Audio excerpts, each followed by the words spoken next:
बहावलपुर के सरायकी नवाब ने दुनिया की महंगी तरीन गाड़ियों को बहावलपुर में कचरा उठाने के काम पर लगा दिया था, लेकिन उसके पीछे वजह क्या बनी थी, आइए जानते हैं। 1950 की दहाई में बहावलपुर के नवाब लंदन के दौरे पर गए हुए थे। नवाब साहब को महंगी गाड़ियों का बड़ा शौक था, तो वो इस वक्त की महंगी तरीन गाड़ी रोल्स रॉयस के शोरूम में गए। वहाँ जब नवाब साहब ने गाड़ी खरीदने की ख्वाहिश जाहिर की, तो वहाँ खड़े मुलाजमीन नवाब साहब के जाहिरी लिबास को देखकर हंसने लगे कि वो ऐसी महंगी गाड़ी नहीं खरीद सकते। नवाब साहब गुस्सा हो गए और उसी वक्त कई रोल्स रॉयस खरीदने का ऐलान कर दिया। फिर क्या था, नवाब साहब ने वो सारी गाड़ियां बहावलपुर की सड़कों की सफाई में लगा दी। नवाब साहब के इस अमल के बाद दुनिया की महंगी तरीन कार कंपनी की दुनिया भर में बदनामी हुई और उसे करोड़ों के नुकसान का सामना करना पड़ा। जब रोल्स रॉयस को अपनी गलती का एहसास हुआ, तो उन्होंने नवाब साहब के पास मुआफी नामा भेजा, जिसे नवाब ने कबूल कर लिया और रोल्स रॉयस गाड़ियों से बहावलपुर का कचरा उठवाने का काम रुकवा दिया। याद रहे कि ये वो वक्त था जब पूरी दुनिया में गिने चुने लोगों के पास गाड़ी हुआ करती थी,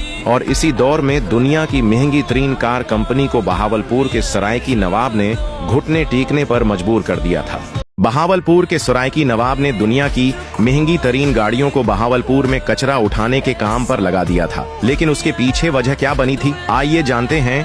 1950 की दहाई में बहावलपुर के नवाब लंदन के दौरे पर गए हुए थे। नवाब साहब को महंगी गाड़ियों का बड़ा शौक था, तो वो इस वक्त की महंगी तरीन गाड़ी रोल्स रॉयस के शोरूम में गए। वहाँ जब नवाब साहब ने गाड़ी खरीदने की ख्वाहिश जाहिर की, तो वहाँ खड़े मुलाजमीन नवाब साहब के जाहिरी लिबास को देखकर हंसने लगे कि वो ऐसी महंगी गाड़ी नहीं खरीद सकते। नवाब साहब गुस्सा हो गए और उसी वक्त कई रोल्स रॉयस खरीदने का ऐलान कर दिया। फिर क्या था, नवाब साहब ने वो सारी गाड़ियां बहावलपुर की सड़कों की सफाई में लगा दी। नवाब साहब के इस अमल के बाद दुनिया की महंगी तरीन कार कंपनी की दुनिया भर में बदनामी हुई और उसे करोड़ों के नुकसान का सामना करना पड़ा। जब रोल्स रॉयस को अपनी गलती का एहसास हुआ, तो उन्होंने नवाब साहब के पास मुआफी नामा भेजा, जिसे नवाब ने कबूल कर लिया और रोल्स रॉयस गाड़ियों से बहावलपुर का कचरा उठवाने का काम रुकवा दिया। याद रहे कि ये वो वक्त था जब पूरी दुनिया में गिने चुने लोगों के पास गाड़ी हुआ करती थी, और इसी दौर में दुनिया की महंगी तरीन कार कंपनी को बहावलपुर के सरायकी नवाब ने